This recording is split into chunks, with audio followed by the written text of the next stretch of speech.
Hey folks, mower guy here again.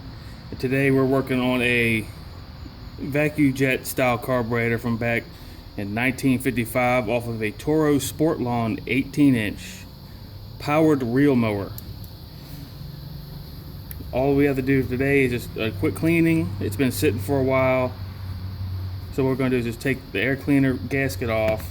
We took the carburetor to gas tank gasket off already. And the only thing we gotta really remove is take a 7/16, remove the main jet nozzle, and then use a small flathead screwdriver to back off the idle adjustment screw all the way pretty much to be able to get the throttle plate assembly out. You have to get past this little notch here to be able to get it out. There is a jet down in the bottom, which we're just going to take our tip cleaners. So I've already had it out about 6 months ago.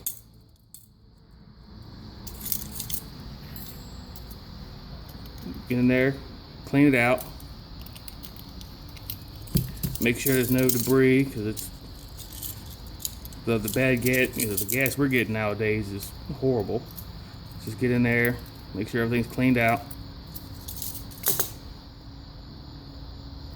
Then we'll open the choke up. We'll spray down in there. Make sure everything's clean. Clean through the nozzle. And we've already cleaned out the screen for the pickup tube.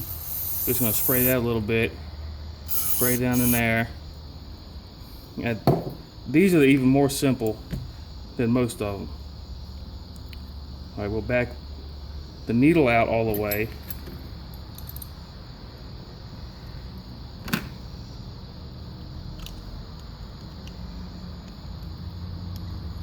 So we can get that out to make sure there's no boogers, no crud on the needle itself.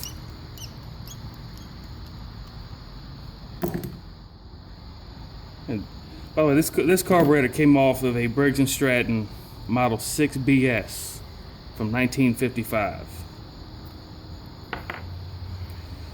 So we just take a little bit of our coarse Scotch-Brite, and there's your adjustment needle right there. We'll just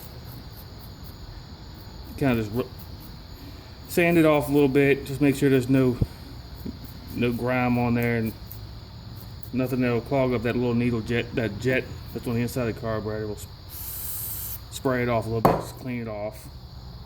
So we'll put the spring back on, and we'll set it back in the nut. But what you don't want to do is tighten this adjustment all the way down and then put it back in the carburetor. You don't want to do that. You'll wreck the needle, and then you have to buy another needle and seat.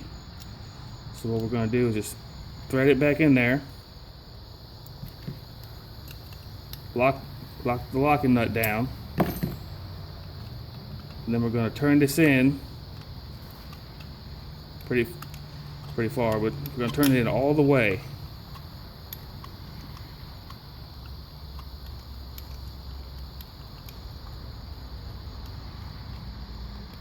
Until it stops. And what we're going to do is just turn it out 1.5 turns. It's a good starting point for any kind of main jet nozzle you take out. Good rule of thumb: 1.5 turns out, and then once you get it running, you can see if it's idling or running rich, or if it's running lean, and then just adjust it accordingly. Turn it out for more fuel. Turn it in for less fuel, just like the tap on your house. So we're going to turn it out 1/2 turn, 1.5 turns.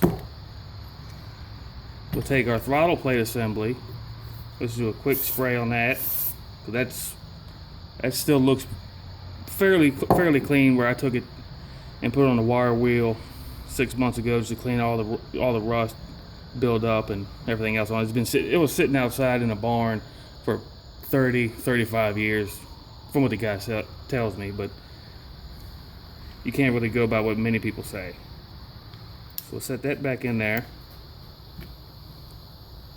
We'll run the idle screw down a little bit just to get it to lock itself in place so it won't come out.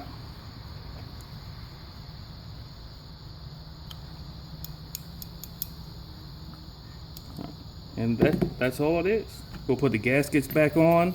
I'll put it back on the mower, and then we'll see if she runs. Stay tuned.